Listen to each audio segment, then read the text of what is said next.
Hello. I feel like if I sit way back here, I won't be all blown out like I normally am. And I'm wearing lipstick for you people. That's how much I love you. So, we're going to talk about tarot. So, what are we going to talk about tarot about? That's an excellent question. And one day I'll actually have a plan.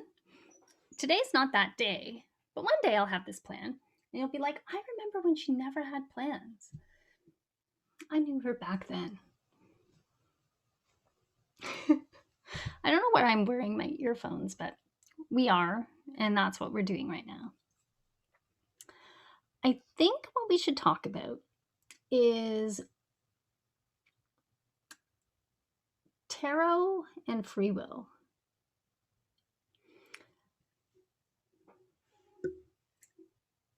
I mean, this is a much bigger conversation than just tarot, but it really goes into what is good and evil. It really goes into do you have free will? Do you not have free will? What are you actually looking at when you're looking at the cards? And in my experience, what I'm looking at when I look at the cards is you. I'm looking at what you already know about yourself. It's very rare that I take you by surprise and come out of left field. I usually just pick up on what's circulating in your head and where you're already going. Now, you can course correct, but that's usually what I'm picking up on. So now some people will claim a reading. And what they mean by claiming it is that their intention is that that reading is going to come true for them. And then they align with that reading and it becomes their truth. But is their truth interceptable at any point? And that's the big question. That's one of the big questions that I love and get all excited about. Free will is a tricky one for me. Fate and free will is a very tricky thing for me because yes and yes. I think that it's both a possibility. And at some point, when my podcast gets going,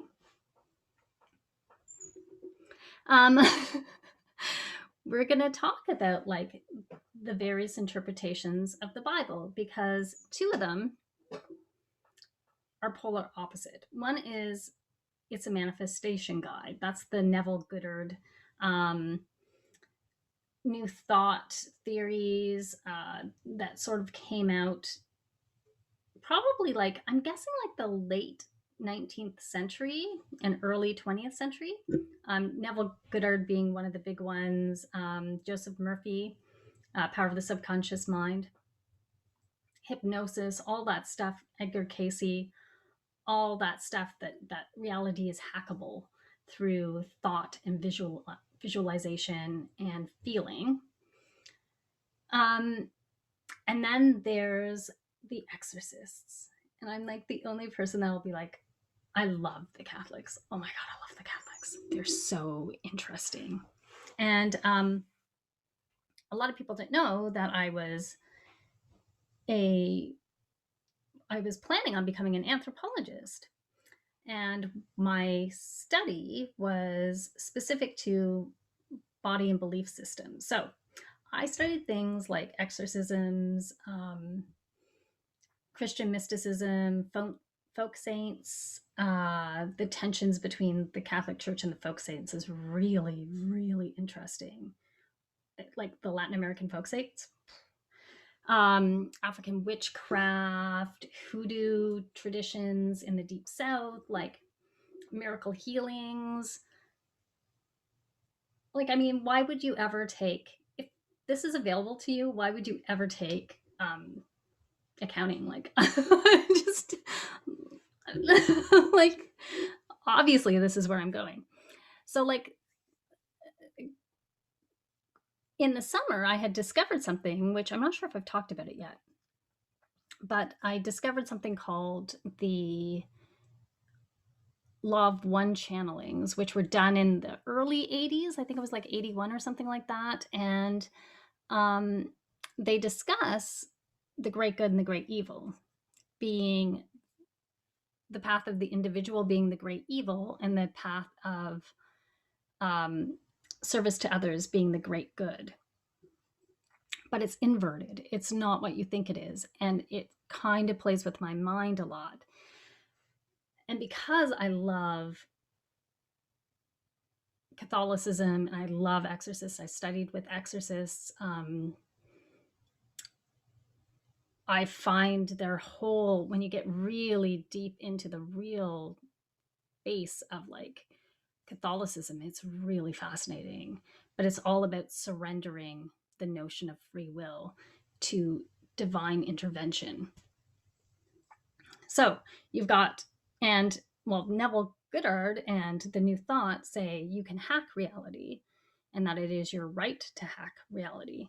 The exorcists interpret the Bible not as a manifestation guide, but as a demon hunting guide or a demon protection guide. Really, that's their interpretation of the New Testament, which is really fascinating. Um,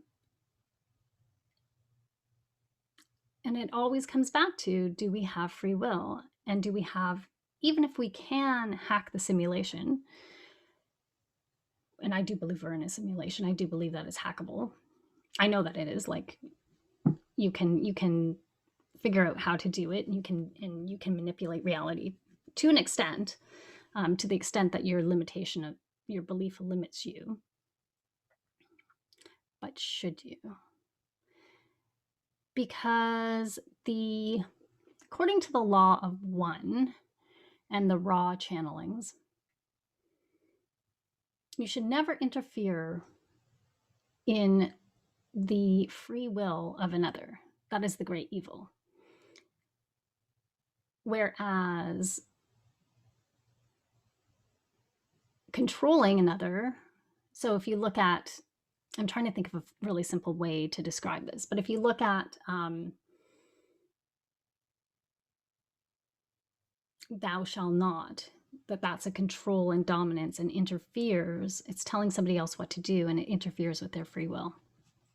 And so that is the great evil. This has nothing to do with tarot cards at this point. But that's okay. So, what a tarot card reader is picking up on is the fact that you have certain thoughts, you have certain beliefs, and that if you allow your path to go that way and go down that path, this is a likely outcome that you will achieve, but you can divert from it at any point. So it's not written in stone, and your fate is, to a certain extent, negotiable. And what a tarot card reader is doing is just telling you, well, if you keep up on this path, this might happen to you. And I think it's really great when you're feeling uncertain about things, just to get an outside perspective. So, yeah, I completely forget where I'm going with this. But one day I'll have a plan. And it's just not today.